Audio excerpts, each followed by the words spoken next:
9월 30일 수요예배 하나님 앞에 예배드리도록 하겠습니다. 사도신경으로 우리의 신앙을 고백하시겠습니다.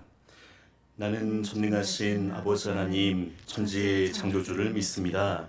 나는 그의 유일하신 아들 우리 주 예수 그리스도를 믿습니다.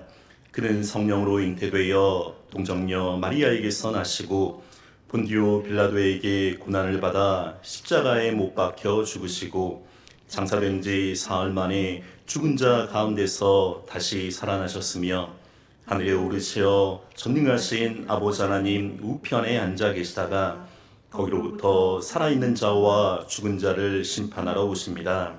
나는 성령을 믿으며 거룩한 공교회와 성도의 교제와 죄를 용서받는 것과 몸의 부활과 영생을 믿습니다. 아멘. 찬송가 15장 하나님께 찬양드리겠습니다.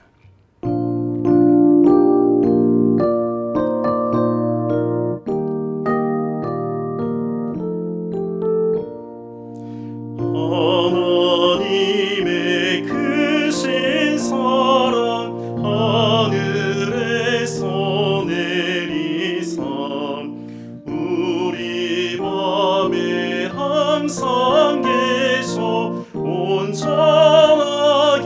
하소서.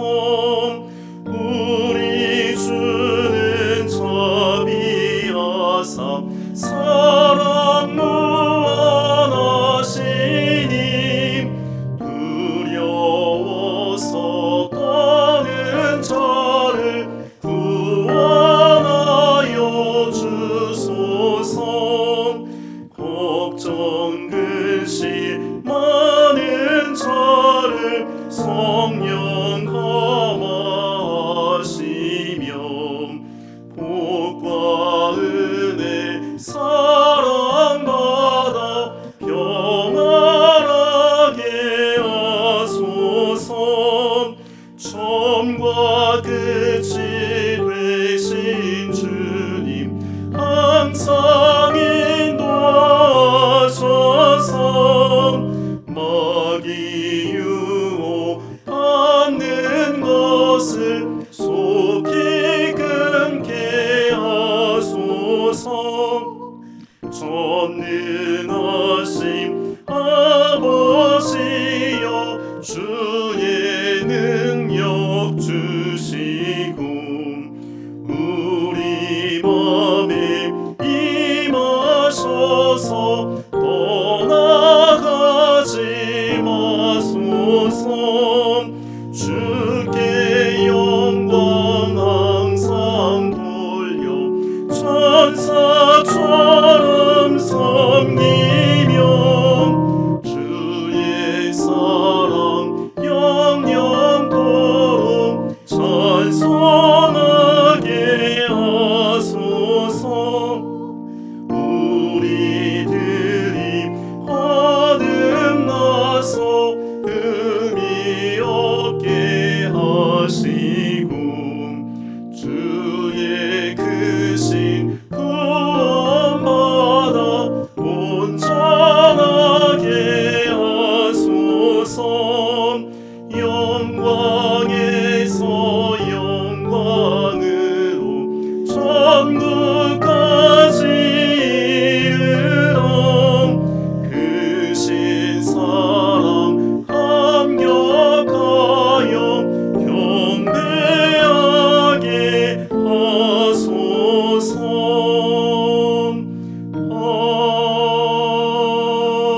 아멘. 고혜경 목사님께서 우리를 대표해서 기도 인도해 주시겠습니다.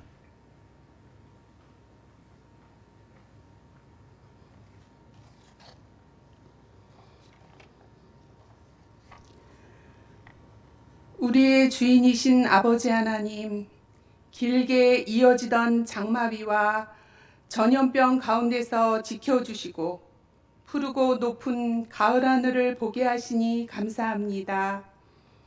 우리가 약할 때 강함 되시고 나의 보배가 되신 주의 이름을 높이며 찬송드립니다. 함께 모여 맘껏 찬양드리고 예배드리던 때를 그리워하며 각자의 자리에서 온라인으로 모였습니다. 사소하고 작은 일상이 얼마나 소중하고 감사한 일인지 이제서야 알게 됩니다. 하루에 1000번 감사하라는 권면이 결코 과하지 않음을 고백합니다.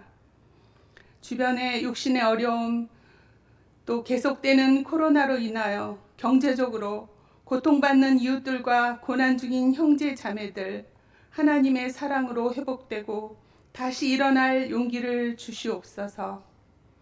파송 선교사님과 자립대상 교회 위에도 성령님 함께해 주소서. 그리고 우리의 자녀, 손자, 손녀, 다음 세대들의 앞날을 열어주시어 진학, 취업, 결혼을 축복해 주시고 주님 품 안에 거하는 은혜를 주시옵소서. 오랜만에 담임 목사님 뵈니 반갑고 참 감사합니다. 이전보다 더욱 강건해지는 계기가 될 줄 믿으며 부목사님과 여러 교육자분들의 노고에 위로하시고 힘과 능력을 더하여 주시옵소서. 교회 어르신들 즐겁게 주님과 동행하도록 영과 육의 강건함으로 손 잡아 주세요. 주님, 추석 연휴 오가는 고향길 안전하게 보호하시고 이번에 고향집을 찾지 못하는 분들, 그리고 부모님, 형제, 가족을 위해, 가족 구원을 위해 올려드리는 기도에도 응답하여 주소서. 어디에 가든지 주님의 향기 되는 성지 가족들이 되게 하소서. 십계명에 관한 하나님 말씀 선포하시는 김석수 목사님 위에 주님의 권능으로 덮어주시길 원하며 우리 주 예수 그리스도의 이름으로 기도합니다.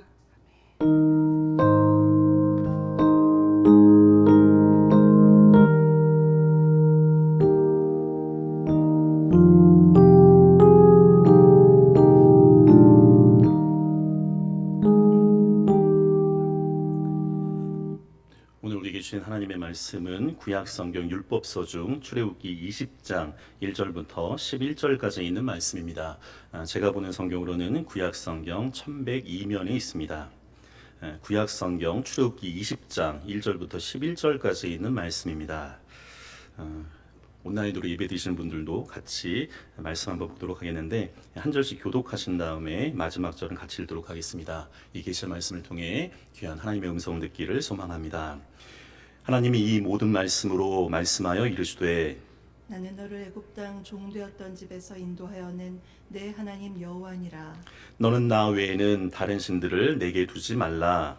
너를 위하여 새긴 우상을 만들지 말고 또 위로 하늘에 있는 것이나 아래로 땅에 있는 것이나 땅 아래 물속에 있는 것의 어떤 형상도 만들지 말며 그것들에게 절하지 말며 그것들을 섬기지 말라. 나 내 하나님 여호와는 질투하는 하나님인즉 나를 미워하는 자의 죄를 갚되 아버지로부터 아들에게로 3, 4대까지 이르게 하거니와 나를 사랑하고 내 계명을 지키는 자에게는 1000대까지 은혜를 베푸느니라.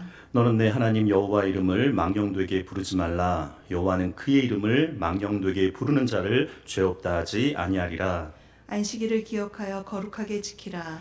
여세 동안에 힘써 내 모든 일을 행할 것이나 일곱째 날은 내 하나님 여호와의 안식일인즉 너나 내 아들이나 내 딸이나 내 남종이나 내 여종이나 내 가축이나 내 문 안에 머무는 객이라도 아무 일도 하지 말라. 함께 읽겠습니다. 이는 여세 동안에 나 여호와가 하늘과 땅과 바다와 그 가운데 모든 것을 만들고 일곱째 날에 쉬었습니다. 그러므로 나 여호와가 안식일을 복되게 하여 그날을 거룩하게 하였느니라. 아멘. 오늘도 예배 가운데 하나님의 임재가 늘 함께 있기를 간절히 소망합니다. 오늘은 그 십계명에 대해서 같이 함께 말씀을 좀 나누려고 합니다. 우리가 주기도문 그리고 사도신경 이제 십계명 이제 세 번째 교리에 대한 부분들을 좀 같이 나누게 되는데 오늘은 특별히 그 십계명이 10가지 계명이 있는데 그 1계명부터 4계명까지 함께 좀 나누려고 합니다. PPT를 한번 같이 보시면서 말씀을 좀 나누려고 하는데 첫 번째는 이제 오늘 주제 이제 십계명이고요. 다음 장을 넘겨주시면 아모스서 8장 11절에 있는 말씀 잘 보이실지 모르겠는데 제가 봉독해 드리겠습니다. 주 여호와께서 가라사대 보라 날이 이를지라 내가 기근을 땅에 보내리니 양식이 없어 주림이 아니며 물이 없어 가람이 아니요 여호와의 말씀을 듣지 못한 기갈이라. 여기 보면 중요한 단어가 그런 말씀인 거죠. 여호와의 말씀을 듣지 못한 기갈이라고 이야기합니다. 우리가 코로나19로 인해서 함께 지금 대면 예배를 드리지 못하는 상황인데, 특별히 우리가 수요예배 때 그 주기도문, 사도신경 이렇게 그 십계명까지 어떻게 보면 그 주일학교 때 배우는 신앙의 덕목들이긴 하지만 이거는 그만큼 중요한 거죠. 그래서 특별히 우리가 이 십계명에 대해서 잘 아는 말씀인 것 같지만 다시 한번 이 코로나19라는 어려운 상황 속에서 말씀의 기초를 세우는 귀한 시간이 되셨으면 좋겠습니다. 다음 PPT를 한번 넘겨주시면 그 십계명에 이제 우리가 들어가기 전에 배경적인 좀 설명들이 좀 필요할 것 같습니다. 그래서 하나님의 백성 이스라엘과 그리고 그 앞에 있는 배경들을 조금 설명드리려고 하는데, 하나님과 이스라엘은 굉장히 특별한 관계죠. 특별히 하나님께서 이스라엘을 사랑했기 때문에 그 하나님과 이스라엘 관계가 특별한 관계가 되어지게 되는데, 하나님이 그 이스라엘을 선택한 건 이스라엘이 뭔가 뛰어나기 때문에 선택한 것이 아니라 하나님의 전적인 은총인 거죠. 오히려 이 백성들이 약하기 때문에 하나님께서 이들을 선택해 주셨는데, 그래서 우리가 이것을 하나님의 은총이라고 이야기해요. 그래서 특별히 이 구약 성경에서 되게 중요한 말 중에 하나가 뭐냐면, 하나님께서 이스라엘 백성들을 하나님의 백성이라고 이야기해요. 그래서 그들이 그 하나님의 백성이라는 이야기를 통해서 본인들이 택함 받은 선민이라는 그 선민의식을 갖게 되죠. 이것을 오늘날로 좀 생각해 보면 우리에게도 좀 적용해 볼 수 있습니다. 우리가 어떤 사람들이냐면 하나님의 자녀라고 불려지는 사람이에요. 이게 굉장히 큰 정체성이 되어지게 되는 거죠. 그래서 이 이스라엘 백성들이 하나님의 백성, 그러니까 택함 받은 선민, 그걸로만 끝나는 게 아니라 택함 받은 선민이기 때문에 어떻게 돼야 되냐면 그렇게 살아가야 되는 거죠. 내가 하나님의 자녀라면 하나님 자녀답게 살아야 되는 것처럼 그렇게 살아가야 된다는 거예요. 이것이 구약 신앙의 핵심이자 특징적인 요소 중에 하나입니다. 특별히 구약 성경 중에 그 하나의 굉장히 중요한 요소 중에 하나가 뭐냐면 역동적 신앙이라는 게 있어요. 이 역동적 신앙인 건 어떤 거냐면, 그러니까 하나님의 백성이라도 아무리 그렇게 입으로 외쳐도 하나님 백성답게 살지 않으면 하나님의 백성이 아닌 거죠. 우리가 그것을 깊이 있게 생각해 볼 필요가 있습니다. 또 하나 이제 중요한 배경 중에 하나가, 또 PPT를 넘겨주시면 토라라는 게 나오는데, 우리가 이제 율법이라고도 보통 이야기하는데, 그러니까 우리가 이스라엘이 하나님의 백성으로 선택을 받았잖아요. 그러면 하나님 백성답게 살아가야 되는 거죠. 그럼 하나님 백성답게 어떻게 살아가야 되는지 하나님께서 구체적으로 그것을 가르쳐 주신 길, 우리가 그것을 토라, 하나님의 가르침이라고 이야기합니다. 그래서 토라, 그러니까 하나님의 말씀대로 살아가는 길이 그러니까 이스라엘의 참된 모습이 되게 되는 거죠. 다음 장만 넘겨주시면 이 토라라는 그 율법에 대한 게 이제 613계명으로 된 토라라는 제목이 되어져 있는데, 그러니까 유대인들의 전통적인 계산에 의하면 보통 이제 시내산이 있어요. 그 시내산에서 율법을 받게 되는데 출애굽기 19장부터 민수기 10장 10절까지 여러 개의 율법들이 나오게 됩니다. 그리고 그 모압 지방에서 그러니까 신명기 12절부터 26절까지 그러니까 모세 이제 설교가 나오게 되는데, 그런 계명들을 좀 이렇게 정리를 했더니 그러니까 유대인들의 전통적인 계산에 이야기하면 이 토라가 주로 이제 율법 규정에 대한 형태가 나오는데 그게 한 613개라는 거예요. 그래서 이 자막을 보시게 되면 두 종류가 나오게 되죠. 그러니까 248개 조항은 그러니까 긍정적인 명령이에요. 그러니까 뭐뭐를 해라. 그러니까 이런 이제 계명이 나오게 되고, 365개 조항은 금지적인 명령이죠. 뭐뭐 하지 말라. 이렇게 되는데, 그러니까 유대인들이 참 이게 그 인사이트가 굉장히 좋은 게 뭐냐면, 이들이 이제 토라가 613개인데 그러니까 248개는 뭐뭐 하라, 그러니까 긍정적인 계명이고 365개는 뭐뭐 하지 말라, 그러니까 부정적인 계명이잖아요. 그 전에는 아마 과학이 그렇게 발달하지 못한 상황에도 불구하고 유대인들은 그렇게 생각을 하는 거죠. 보통 이제 사람의 뼈가 뭐 207개, 뭐 6개 정도라고 얘기하는데 이들이 그렇게 생각을 해요. 그러니까 사람의 뼈가 248개 정도라고 이제 생각을 하고 365일은 1년인 거잖아요. 그래서 인간, 이 뼈를 가진 이 인간이 365일 동안 하나님의 말씀 가운데 살아가야 된다. 그런 이제 유대인들의 이야기가 있습니다. 이 토라를 잘 보시게 되면 특별히 이 613개 계명 중에 이것을 가장 그 압축한, 그 핵심적으로 압축한 게 뭐냐면 10계명이에요. 그래서 오늘 본문을 보시게 되면 이 십계명이 두 군데에 나오게 되는데, 출애굽기 20장 1절부터 17절까지가 나오게 되고 신명기 5장 4절부터 21절까지 나오게 됩니다. 그러니까 주기도문도 신약 성경에 보면 두 개의 본문이 있었던 것처럼 이 십계명도 이제 출애굽기와 그러니까 신명기 이 두 군데 이제 그 십계명이 나오게 되는 것을 보게 되죠. 그럼 이제 십계명이라는 뜻은 뭐냐, 이걸 좀 한번 살펴보려고 하는데, 원래는 이 구약 성경을 잘 보시게 되면 이 십계명이라는 뜻이 원래는 나오지 않아요. 그러니까 다음 PPT를 한번 넘겨주시면 원래는 이게 그 나오지 않고 10개의 말씀이라고 이렇게 보통은 이야기하게 되거든요. 근데 나중에 그 히브리어로 보게 되면 이 그 십계명이라는 뜻이 아스레트 하드바림이라는 뜻이 있습니다. 다음 장 한번 넘겨주시겠어요? 그 보시게 되면 그 나오게 되는데 이게 나중에 그 70인역이라는 거 있어요. 이게 LXX라고 이야기해서 이 구약 성경을 갖다가 그 디아스포라, 그 흩어진 유대인들의 그 사람들한테 그 헬라어 성경으로 이렇게 번역이 된 거죠. 이 번역된 성경에 보게 되면 이 그 10개의 말씀을 갖다가 이들이 이제 어떻게 번역을 했냐면 데카로고이라는 말로 이제 번역을 합니다. 그러니까 이 뜻은 뭐냐면 10개의 말씀이라는 뜻이에요. 그러니까 이게 70인 여기에서 그렇게 10개의 말씀을 갖다가 영어로 넘어가게 되면 데카로고라고 얘기해서 이 십계명으로 이렇게 돼 있는 거죠. 그러니까 구약 성경에 보게 되면 이게 사실은 사용되지 않는 말인데 나중에 이렇게 역사적 변천을 거쳐서 오늘날 우리가 얘기하는 이제 십계명이라는 뜻으로 나오게 되는 것을 보게 됩니다. 그림을 보시게 되면 지금 이제 손가락 아까 전에 이제 10개가 나왔는데 그 유명한 구약학자인 그 카스토라는 사람이 있어요. 이 사람이 이 십계명에 대해서 어떻게 해석을 하냐면 우리가 이제 손가락이 10개잖아요. 늘 이렇게 보는 손가락인데 이 10손가락이 그 10개의 말씀, 그 10가지의 계명을 꼽으면서 언제나 이것을 기억하고 또 지키기 위한 것이다. 그러니까 그만큼 이 십계명의 중요한 부분을 이야기하는 것을 보게 됩니다. 오늘 이제 본문으로 좀 들어가게 되면 이 십계명이 우리가 이제 1계명부터 10계명까지 있게 되는데 항상 그 십계명 바로 앞에 그 서언이라는 게 있어요. 우리가 보통 헌법도 그냥 곧바로 헌법 조문이 나가는 게 아니라 이게 왜 만들어졌는지에 대한 기본적인 설명이 나오는 것처럼 그 십계명에도 이게 서언이 있는 것을 보게 됩니다.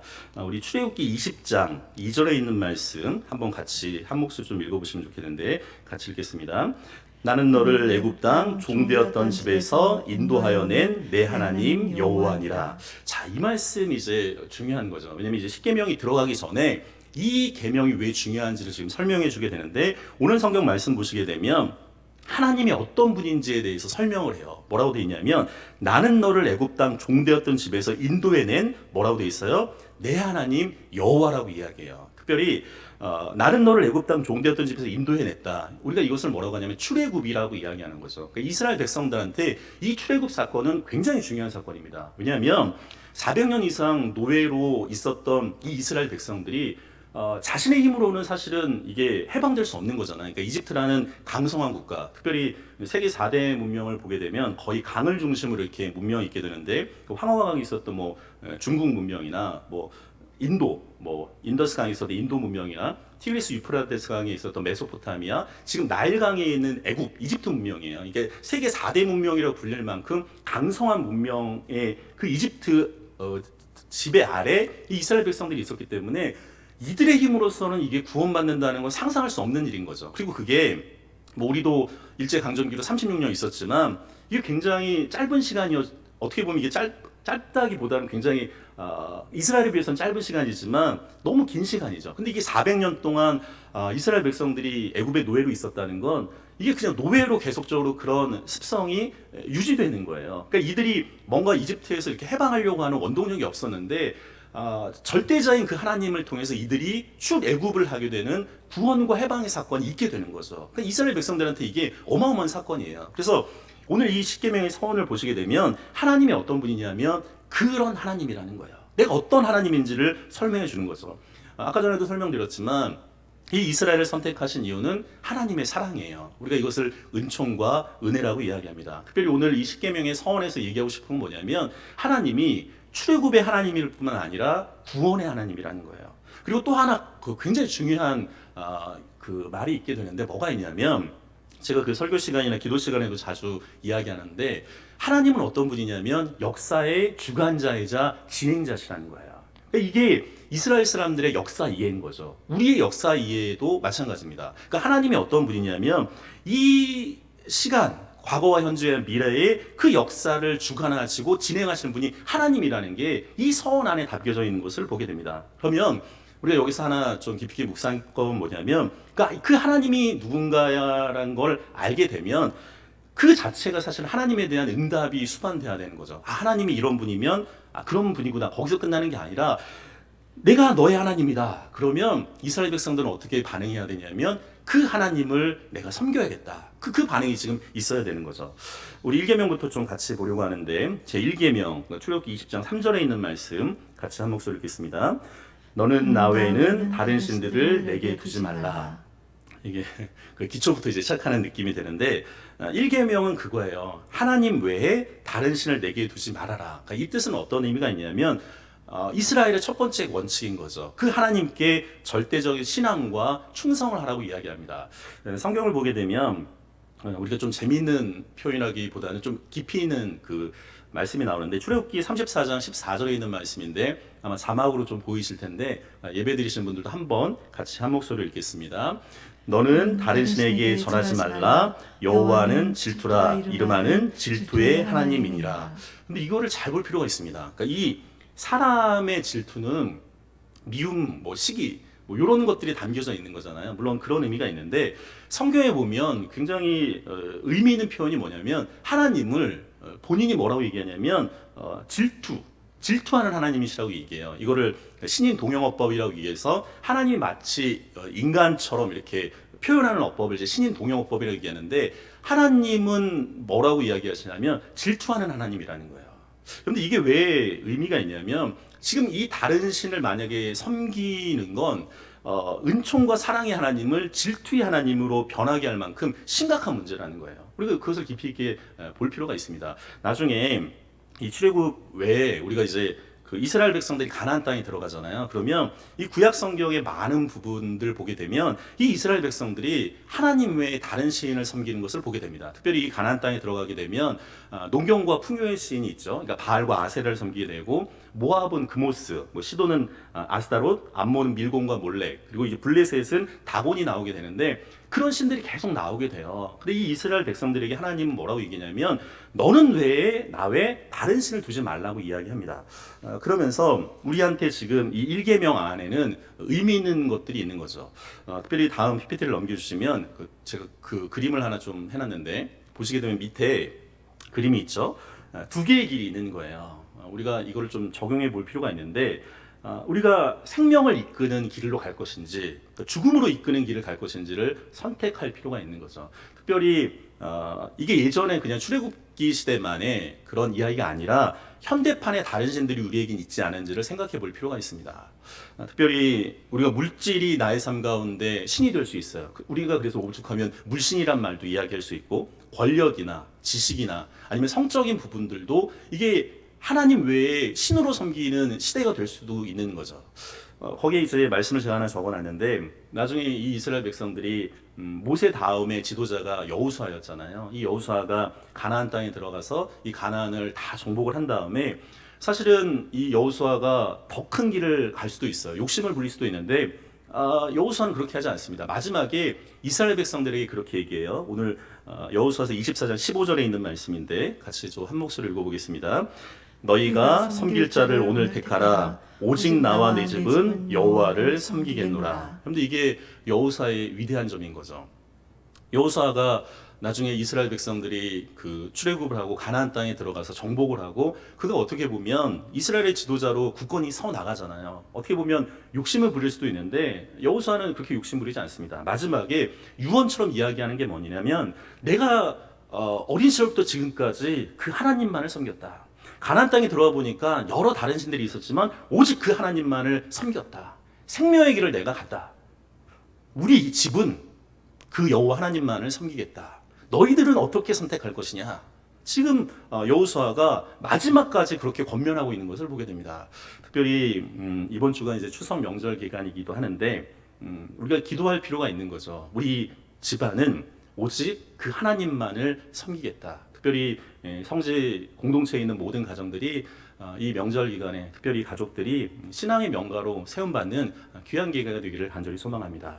두 번째 계명을 보시게 되면 출애굽기 20장 그 4절부터 6절까지 있는 말씀인데 같이 한 목소리로 읽겠습니다.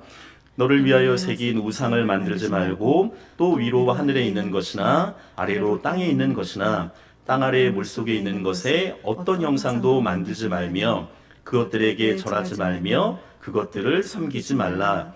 나 내 하나님 여호와는 질투하는 하나님인즉 나를 미워하는 자의 죄를 갚되 아버지로부터 아들에게로 3, 4대까지 이르게 하거니와 나를 사랑하고 내 계명을 지키는 자에게는 천대까지 은혜를 베푸느니라. 아멘. 오늘 두 번째 계명은 우상을 만들지 말라고 이야기해요. 제가 빨간색으로도 그렇게 그 자막으로 써뒀는데, 그러니까 우상을 만들지 마는데 어디에 만들지 말라고 하냐면 위로 하늘이나 아래로 땅, 그리고 땅 아래까지도 그 우상을 만들지 말라고 이야기해요. 그리고서 5절에 보게 되면 아까 전에 설명드렸던 그게 나오죠. 하나님은 어떤 하나님이냐면 질투하는 하나님이라는 거예요. 그 이스라엘 백성들을 얼마나 사랑하는지 하나님의 마음이 담겨져 있죠. 특별히 이 우상을 만들지 말라고 이야기했을 때는 고대 근동의 조금 배경을 좀 알 필요가 있습니다. 이 고대 근동 지역에는 신상이 없는 종교를 생각하지 못하는 시대예요. 그러니까 이 뭐 아까 전에 얘기했던 뭐 가나안부터 시작을 해서 블레셋까지 다 나름대로 그 신상이 있습니다. 뭐 바알과 아세르부터 해서 다곤까지 그 신상을 만들어 놓고 이것이 자기들이 섬기는 신이라고 이야기를 해요. 그러나 오늘 이 이계명에서 우상을 만들지 말라고 하는 것은 두 가지의 의미를 함의하고 있는 거죠. 담고 있는 거죠. 첫 번째는 다른 신의 신상을 만들거나 섬겨서는 안 된다는 거예요. 이게 가장 중요한 의미가 있는 거고, 두 번째는 하나님을 신상으로 만드는 것도 금지되어 있는 거죠. 그러니까 이 이스라엘 백성들은 신상이 없는 신앙으로 살아가야 될 필요가 있는 것을 보게 됩니다. 그런데 이게 사실은 저번에도 한번 제가 설명드린 적이 있는데, 제가 물을 한 잔 마시면 이게 컵은 피조물인 거잖아요. 이 피조물인데 이 피조물에다가 물건에다가 이거를 만들어 놓고 이게 신이다, 그렇게 하고 이제 이거를 섬기는 거예요. 이건 굉장히 어리석은 거죠. 지금 오늘 우상을 만들지 말라는 그런 의미가 담겨져 있어요. 또 하나는 하나님을 신상으로 만드는 것도 금지하는 이유가 뭐냐면, 근데 우리는 유한한 사람들인 거잖아요. 유한자라고 보통 이야기하고 뭐 칸트 철학까지 연결하면 뭐 그렇게 되는데, 유한과 무한이라는 게 있어요. 인간은 피조물이기 때문에 유한한데 어떻게 무한하신 하나님을 유한한 어떤 그 도구나 뭐 상으로 만들 수 있겠어요? 그러는 순간에 그거는 하나님이 아닌 거죠. 우리가 그 모세가 하나님을 만났을 때 그 하나님께서 하나님의 신명을 알려주십니다. 이스라엘 백성들을 출애굽해야 되는데, 하나님 그 누가 나를 보냈냐고 이제 물어봤을 때 하나님이 그 모세에게 신명을 알려주는데 영어로 하면 I am who I am이죠. 나는 나다라고 이야기해요. 그 말이 왜 중요하냐면, 이 무한하신 하나님을 만약에 유한한 뭘로 가두게 되면 그거는 사실은 하나님이 아닌 거죠. 하나님은 하나님됨이 굉장히 중요한 의미가 담겨져 있습니다. 이거는 굉장히 우상을 만들지 말라는 굉장히 큰 의미가 있는 거죠. 근데 나중에 이스라엘 백성들이 이 제2계명을 어기는 사건들이 발생하게 됩니다. 출애굽기 32장에 보게 되면 이 모세가 그 시내산에 가서 이제 그 율법과 여러 가지 뭐 기도하는 그런 장면들도 나오게 되는데, 이들이 나중에 그 금송아지를 만들게 돼요. 그리고 거기에서 또 끝나는 게 아니라 그 열왕기상 12장 56절 하반절에 보게 되면 여로보암이 이 단과 베델에다가 또 금송아지를 만들게 돼요. 이 북이스라엘과 남유다가 이제 갈라지게 되면서 이 북이스라엘 사람들이 이제 예루살렘으로 가지 못하게 되니까 단과 베델에다가 이제 성전을 져놓고 금송아지를 만들게 되는데, 왜 소였을까? 특별히 황소였을까? 우리가 좀 생각해 볼 필요가 있는데, 옛날 이제 고대 근동 사람들은 그런 생각을 해요. 그러니까 이 신이 있으면 고대 근동의 그 신이 너무 거룩하기 때문에 이들도 보이진 않는데, 이 황소가 어떤 역할을 하냐면 일종의 신의 발판 역할을 하는 거예요. 특별히 이 황소는 그러니까 힘과 다산을 상징하게 되는 거죠. 그러니까 그만큼 이 이스라엘 백성들 역시 그 당시 신상 없는 종교를 생각하지 못하는 시대에 이 그 우상을 만들지 말라고 이야기하는 건 굉장히 어떻게 보면 의미 있는 이야기인 거죠. 하나 더 그 다음 장 PPT를 넘겨주시면, 하나님께서 이스라엘 백성들에게 그 상징적인 것들을 하나 보여주세요. 믿음이 없는 이스라엘 사람들에게 한 번 더 보여주시는데, 그러니까 하나님의 신상이 없는 대신에 하나님이 보여주신 게 뭐냐면 법궤예요. 언약궤인 거죠. 특별히 이것은 하나님의 임재를 상징합니다. 밑에 이제 그림을 제가 2개를 해놨는데, 하나는 이제 법궤인 거죠. 그러니까 이스라엘 신앙은 이방 종교와는 달리 신상이 아니라 하나님의 말씀이 중요해요. 특별히 이 그 법궤 안에 보게 되면 2개의 돌판이 있는 거잖아요. 그리고 아론의 쌍난 지팡이와 만나가 있게 되는데, 그 하나님의 말씀이 이스라엘 백성들을 이끌어 나가게 되는 거죠. 그러니까 이스라엘 백성들도 나중에 이 법궤, 특별히 여기에 너무 그 우상시하다가 나중에 블레셋한테 이제 법궤를 뺏기게 되어지게 돼요. 이것도 하나님이 의미 있게 생각을 하는 거죠. 하나님이 그 상 안에만 갇혀져 있는 하나님이 아니라는 거예요. 특별히 우리가 여기서 한번 좀 생각해 볼 게 있는데, 코로나19로 인해서 참 쉽지 않은 상황이에요. 아까 전에 제가 처음에 아모스 말씀을 이야기한 것처럼 이 말씀의 기근의 시대에 우리가 살고 있을 때 더 깊이 하나님의 말씀 가운데 1대1로 만날 필요가 있습니다. 기록된 말씀인 성경, 우리 계속 리바이블 잘 하고 계시죠? 그 말씀을 잘 보시고, 그리고 선포된 말씀, 하나님의 말씀인 설교, 저희가 영상으로 이렇게 말씀을 계속적으로 선포하고 준비하고 보내드리는 이유 중에 하나도 선포된 말씀을 통해서 우리의 마음이 다시 한번 회복될 필요가 있어요. 나중에 보여지는 말씀인 성찬도 우리 가운데 회복되어져야 되고, 내게 주신 말씀인 레마, 그리고 말씀 자체인 예수 그리스도로 나가야 되는 거죠. 다음 장 PPT를 한번 넘겨주시면, 우리가 현대를 살고 있잖아요. 그러니까 현대적 의미의 우상 숭배도 다시 한번 좀 생각해 볼 필요가 있는데, 이 우상을 만들지 말라라는 의미에는 하나님만이 우리의 삶 가운데 절대적인 존재라는 거예요. 그 다음 써진 말들 좀 잘 보실 필요가 있는데, 여러분들 모든 피조물들은 상대적인 존재입니다. 상대적인 존재이기 때문에 그 상대적인 존재에는 상대적인 가치밖에 없어요. 우리가 이것을 좀 깊이 있게 생각해 볼 필요가 있는 거죠. 그러니까 이 상대적인 존재에다가 절대적인 가치를 부여하는 것, 이 상대적인 것을 절대화시키는 것을 현대적 의미의 우상숭배라고 이야기할 수 있어요. 그러니까 예를 들면 그런 거죠. 아까 전에 얘기했던 물질이나 명예나 권세나 교회의 교권이라는 것도 있어요. 이 교권이나 인간의 지식이나 기술, 그리고 사람이 만든 이데올로기가 있어요. 사상이죠. 그런 모든 것들을 막론하고 그건 인간들이 만든 상대적인 거잖아요. 근데 이 상대적인 것에다가 절대적인 가치를 부여하게 되면 오늘날의 현대적인 우상숭배가 되게 되는 거죠. 그리고 이것을 깊이 있게 또 생각해 볼 필요가 있습니다. 세 번째 계명을 좀 같이 보시면 좋겠는데, 이 세 번째 계명을 보겠습니다. 출애굽기 20장 7절에 있는 말씀인데, 이 말씀 한번 같이 한 목소리 읽겠습니다. 나는 내 하나님 여호와 이름을 망령되게 부르지 말라. 여호와는 그의 이름을 망령되게 부르는 자를 죄 없다 하지 아니하리라. 자, 요 말씀을 좀 보시려면 하나님의 이름을 망령되게 부르지 말라고 얘기하잖아요. 그러면 이 망령되게라는 말이 뭔지를 알아야지 이 3계명이 분명하게 이제 들어올 수 있겠죠. 이게 망령되게라는 말은 그 샤베라는 말이 있어요. 그러니까 이 뜻은 세 가지 정도로 좀 분류할 수 있게 되는데, 뭐 헛되다, 비었다, 그러니까 이런 의미가 하나가 있고, 두 번째는 가치 없다는 의미가 있습니다. 그러니까 세 번째가 중요한데, 이 망령되게라는 말에는 거짓과 속임이라는 말이 있어요. 그리고 보시게 되면 그 제 3계명에 보게 되면 뭐 하나님의 이름을 뭐 부르지 말라, 이런 말이 있는데, 여기에 이제 나사라는 말이 있는데, 이건 들어올린다, 높이 세운다는 말이 있어요. 그러면 요거를 좀 연결해서 다시 한번 좀 해석을 해보면, 이 3계명은 그런 의미인 거죠. 그러니까 하나님의 이름을 거짓된 목적으로 높이 세우지 말아라, 이런 의미가 담겨져 있습니다. 그러니까 오늘날로 이야기하면 그런 거예요. 거룩하신 하나님의 이름을 도용하거나 남용하거나 오용해서는 안 되는 거죠. 이 3계명에 대해서는 그 학자들마다 굉장히 다양한 해석들이 있는 것을 보게 돼요. 그래서 한 세 가지 정도로 조금 다시 한번 정리해드리면, 이 3계명에는 아까 전에 설명드린 것처럼 하나님의 이름을 거짓 맹세를 해서는 안 되는 거죠. 그 이름을 아까 전에 말씀드린 것처럼 뭐 도용하거나 오용하거나, 그러니까 남용하지 말라는 의미가 또 담겨져 있게 되고, 또 하나 이제 이 3계명을 해석할 때 중요한 게 뭐냐면, 그 삶의 자리라는 게 있어요. 그러니까 이 출애굽기 10계명이 쓰여지는 그 당시에, 그래서 고대 근동이란 말을 제가 계속적으로 이제 반복하게 되는데, 이 고대 근동 사람들은 그런 거를 하게 되는 것들이 있는 배경들이 있는데, 그러니까 신들의 이름이 있는 거잖아요. 물론 이제 하나님의 우상 신들이겠죠. 그 신들의 이름으로 다른 사람을 저주해요. 그런데 그래서는 안 되는 거잖아요. 이 신의 이름으로 다른 사람을 저주하는 일이 너무 비일비재한 거죠. 그래서 오늘 이 3계명에서는 뭐라고 이야기하냐면, 이스라엘 사람들이 남을 저주하는데 이 거룩한 하나님의 이름을 사용해서는 안 된다는 거예요. 여러분, 오늘날도 마찬가지입니다. 하나님의 이름을 가지고서 뭐 저주하거나 이렇게 되는 건 이 3계명에서 어긋나는 행동이 되는 거죠. 또 하나는 하나님의 이름에 대해서 잘못된 정보를 흘리지 말라는 거예요. 성경을 좀 깊이 있게 보면서 하나님이 어떤 분인지를 잘 파악하고 그 하나님에 대해서 설명을 해야 되는데, 요즘 우리 가짜뉴스라는 게 있잖아요. 그 하나님의 이름에 대해서 가짜뉴스처럼 이렇게 흘려서는 안 된다는 거죠. 그런데 인간 사회에서도 명의 도용을 하게 되면 굉장히 큰 죄입니다.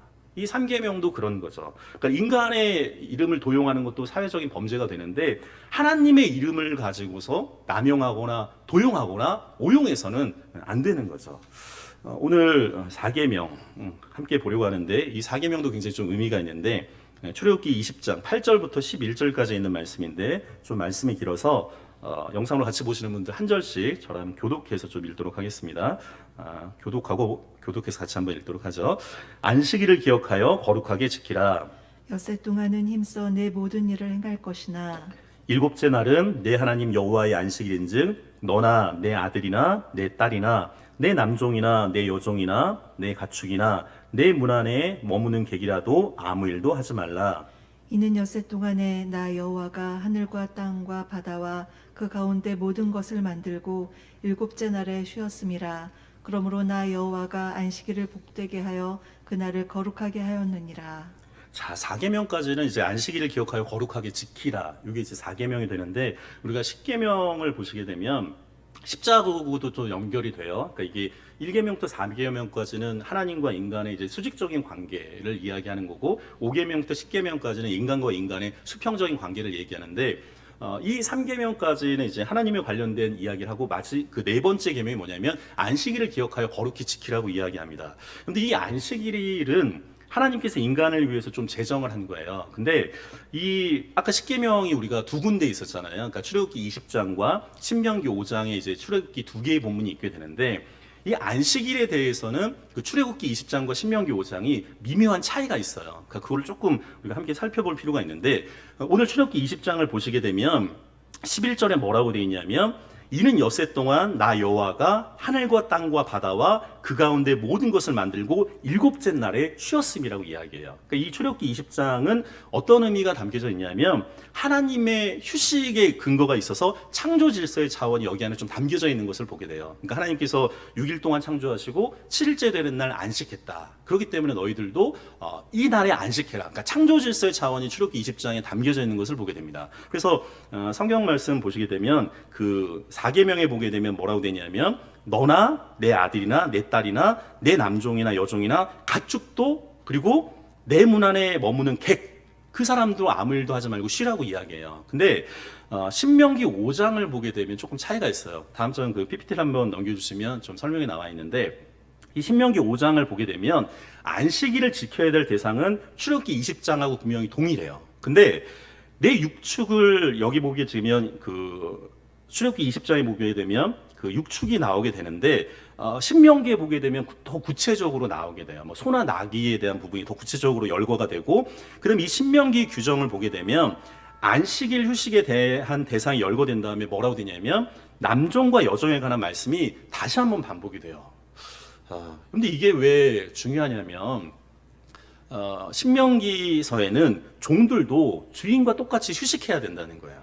오늘날로 이야기하면 그런 거죠. 이렇게 그 회장님이나 사장님이 있는데 같이 일하시는 분들, 그 회사원들이 있는데 이게 같이 그 회장님하고 사장님이 같이 쉬어야지 그 멤버들도 같이 쉴 수 있는 거 아니겠어요? 근데 이게 굉장히 이 당시로 보게 되면 이건 굉장히 혁명적인 이야기예요. 그러니까 혁명이란 말을 함부로 써서는 안 되긴 한데 그만큼 이게 놀라운 말씀인 거죠. 왜냐하면 이게 출애굽기 시대면 지금으로부터 약 한 4,500년 뭐 전후가 될 텐데 이 몇천 년 전에 이 생각을 했다는 게 어마어마한 생각이에요. 그러니까 우리는 지금 이게 당연하다고 생각을 하게 되지만 여러분들 이게 어떤 사고가 나온다는 거는 쉬운 일이 아닌 거거든요. 왜냐면 우리나라 같은 경우에도 갑오경장, 뭐 이렇게 산업공상, 조선시대 산업공상이 있었던 시대이기 때문에 이 생각을 새롭게 한다는 건 이게 굉장한 사건인 거죠. 근데 오늘 성경 말씀 보시게 되면 이 신명기도 그런 거예요. 근데 이게 출애굽기는 하나님의 창조 질서의 자원으로 이야기한다면 신명기에는 출애굽기 역사 속에서 그것을 찾고 있죠.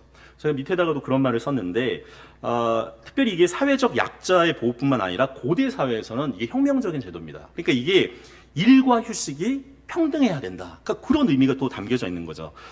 다음 장 한번 넘겨주시면 또 중요한 건데 밑에 그림을 제가 레스트라고 써줘놨는데 근데 이 휴식이라는 말에 대해서 한번 좀 잘 생각해 볼 필요가 있어요. 이게 그 영어 레스트라는 말에는 휴식이라는 말도 있고 또 하나 뜻이 뭐가 있냐면 나머지라는 뜻도 있어요.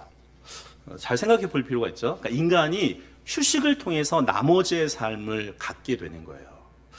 그런데 휴식하지 않으면 힘과 에너지가 나머지 없이 모두 고갈되는 건 아니겠습니까? 그렇기 때문에 이 안식일은 새 일을 하기 위한 중간에 휴일뿐만 아니라 지난 6일 동안의 일의 완성과 절정이 되는 거죠. 그래서 우리가 이걸 뭐라고 하냐면 하나님의 날이라고도 이야기하고 어떤 학자들이 이걸 시간의 여왕이라고 이야기해요. 그만큼 이 쉼이라는 시간이 굉장히 중요한 거죠.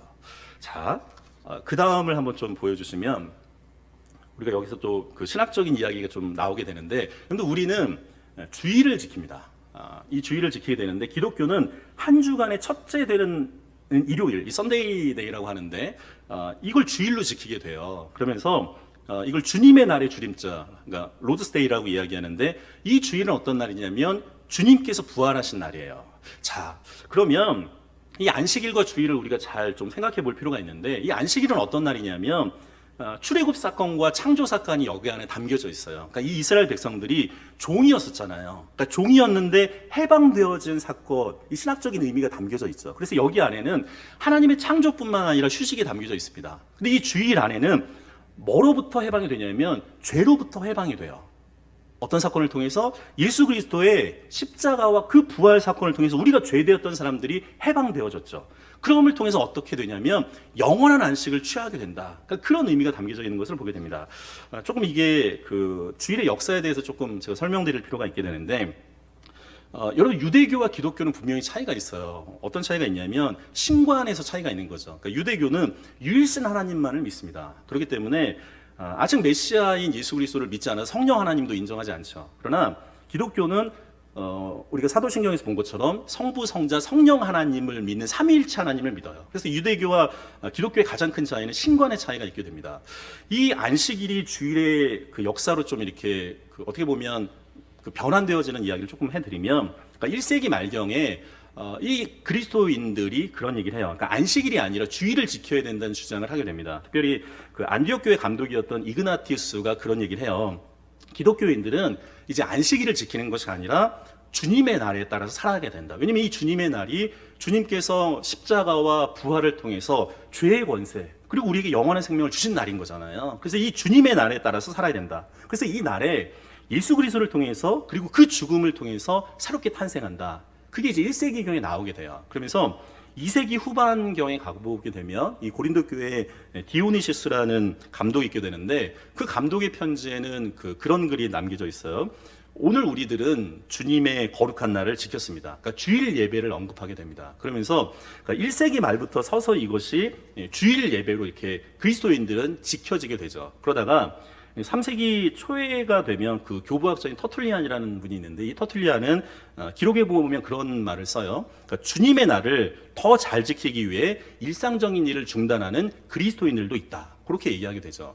근데 이 주일이 더 의미 있게 되어진 거는, 그러니까 주 321년에 이 콘스탄티누스가 이제 칙령을 하게 됩니다. 역사적 얘기를 몇 번씩 하게 되는데, 그러니까 기독교가 초기에는 로마에 의해서 굉장히 그 박해를 받게 되잖아요. 그러다가 이 콘스탄티누스 황제가 313년에 그러니까 밀라노 칙령을 통해서 이 제국 안에서 기독교를 공인하게 돼요. 그러다가 이 콘스탄티누스가 321년에 칙령을 콘스탄티누스 칙령을 이제 발표를 하게 되는데, 이게 어떤 거냐면, 원래 선데이는 이제 선이 태양이잖아요. 태양인데 이거를 이제 태양일을 갖다가 일요일을 갖다가 공적인 휴일로 이제 선포를 하게 됩니다. 그러면서 이 기독교인들이 지켰던 이 안식일이 자연스럽게 주일로 이렇게 흡수 단일화가 되는 거죠. 그러니까 이거 일명 이게 주일과 안식일을 한 날로 합쳐서 이게 주일의 안식일화가 되는 거예요. 그 다음 저 PPT를 한번 좀 넘겨주시면 주일의 의미에 대해서 좀 설명을 하고 마무리를 하려고 하는데, 근데 이 주일의 안식일화는 그러니까 두 가지 의미가 사실은 담겨져 있는 거죠. 그러니까 주님이 부활하신 의미 있는 날일 뿐만 아니라 오늘 이제 이 출애굽기에 있는 것처럼 하나님께서 우리에게 일과 휴식, 이 창조 질서와 출애굽의 그 해방의 사건이 여기 안에 담겨져 있어요. 그래서 이 주일은 휴식의 날인 거죠. 그러니까 안식일을 지키는 거예요. 아까 얘기한 것처럼 레스트. 그러니까 휴식과 그 나머지를 함께 포함하게 되는 거죠. 그리고 또 하나 중요한 건 뭐냐면 부활하신 주님을 경배하고 찬양하고 예배하는 날이에요. 제가 4번을 써놨는데 같이 예배 드시는 분들 한번 같이 한 목소리 읽어보시면 좋겠는데, 같이 읽겠습니다. 주일은 안식일의 정신과 죽음의 권세를 이기고 부활하신 예수 그리스도, 주님을 영접하고 영원한 생명의 세계를 바라보고 소망하는 날, 이 날이 주일이 되어지게 되는 거죠. 사랑하는 성도 여러분, 추석 이제 명절 기간인데 오늘 예배 함께 여러분과 같이 드리고 있습니다. 근데 우리가 지금 비대면 예배이기 때문에 주일날 함께 이렇게 모일 수 없어서 마음이 저도 이렇게 좀 먹먹한 마음이 있습니다. 그러나 우리가 같은 하늘에서 그 하나님을 만나야 되는 거죠. 특별히 주의를 통해서 우리가 쉼과 휴식뿐만 아니라 그 하나님을 의뢰할 뿐만 아니라 그 예수 그리스도의 부활의 그 역사를 깊이 있게 생각해 볼 필요가 있습니다. 특별히 오늘 이 십계명을 통해서 우리가 다시 한번 우리가 하나님 앞에 우리의 마음을 다시 한번 드릴 필요가 있습니다.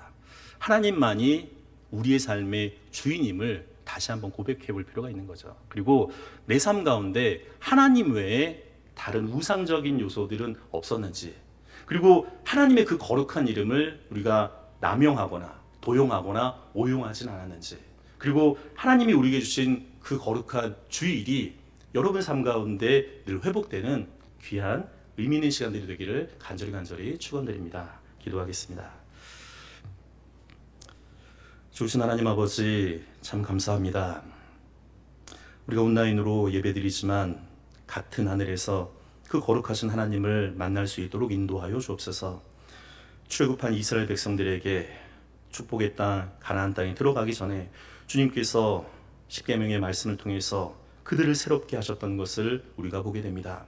하나님 아버지, 우리가 죄로부터 출애굽하고 주님의 영원한 생명을 바라보는 하나님의 사람들인데, 하나님 아버지, 다시 한번 이 십계명의 말씀을 통해서 우리가 주님 앞에 더욱더 가까이 나갈 수 있도록 인도하여 주옵소서.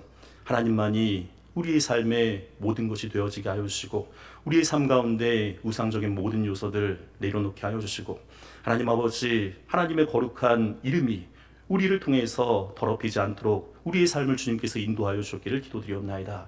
하나님 아버지, 주의를 통해서 다시 한번 그 주님을 찬양하고 경배할 수 있도록 하나님 아버지, 사랑하는 귀한 성지교회 모든 하나님의 사람들을 지켜주시고 인도해 주시기를 기도드리옵나이다. 특별히 하나님 아버지, 이번 주간 추석 명절 기간인데 하나님 오고 가는 길 주님께서 안전으로 지켜주시고, 특별히 코로나19로 인해서 녹록지 않은 상황인데 하나님 아버지, 성지의 모든 가족들 주님께서 건강으로 지켜주실 뿐만 아니라 하나님 아버지, 신앙의 명가로 세움받는데 부족함이 없도록 주께서 인도하여 주옵소서.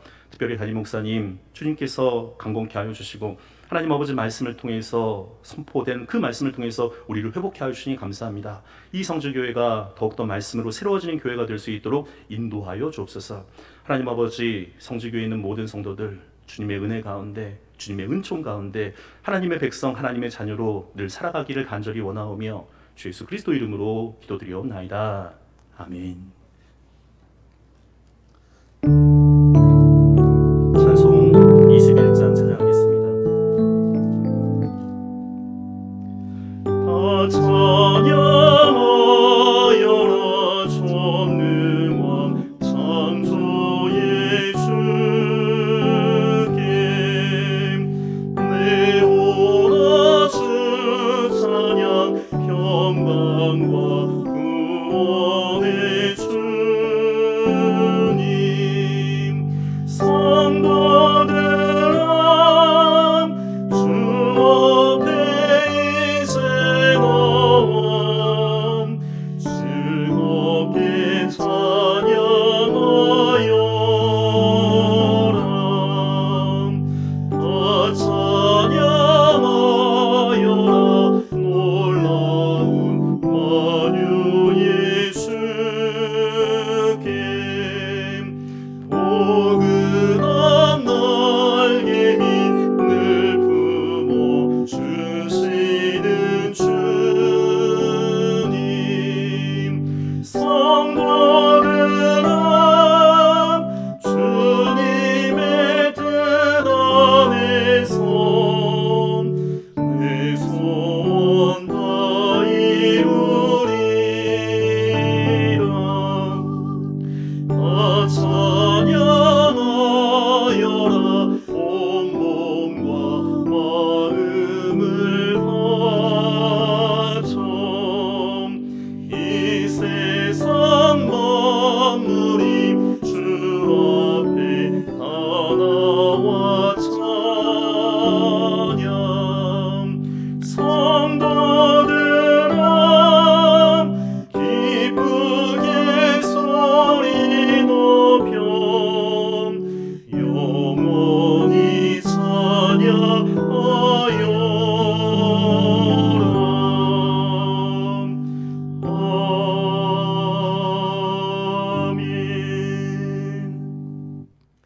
이제는 우리 주 예수 그리스도의 은혜와 하나님의 그 크신 사랑과 성령의 교통하심이 오직 하나님만을 섬기며 그 하나님만을 의지하며 살아가길 소망하는 사랑하는 귀한 성지교회 모든 하나님의 사람들과 이 아름다운 성지교회와 이 나라 이 민족 위에 이제부터 영원토록 함께 있기를 간절히 축원드리옵나이다. 아멘.